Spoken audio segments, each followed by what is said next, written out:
നടൻ ടിനി ടോമിനെതിരെ അൻസിബ ഹസൻ നൽകിയ പരാതിയിൽ കേസെടുക്കാൻ നിർദ്ദേശിച്ച കോടതി. എറണാകുളം 1-ാം ക്ലാസ് മജിസ്ട്രേറ്റ് കോടതിയാണ് കേസെടുക്കാൻ ഉത്തരവിട്ടത്.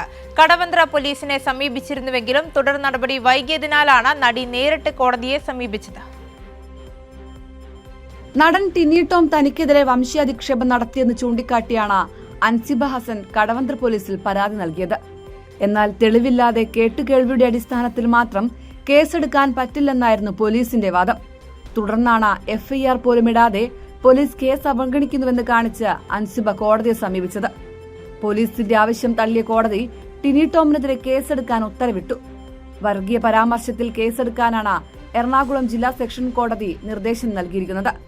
സ്ത്രീത്വത്തെ അപമാനിക്കൽ അടക്കമുള്ള പരാതികളെല്ലാം അന്വേഷിക്കണമെന്നും കോടതി നിർദ്ദേശത്തിലുണ്ട്. ടിനി ടോം തനിക്കെതിരെ കടുത്ത വർഗീയ പരാമർശങ്ങൾ നടത്തിയെന്നും ജിഹാദി എന്ന് വിളിച്ച് ആക്ഷേപിച്ചെന്നുമാണ് അൻസിബയുടെ ആരോപണം.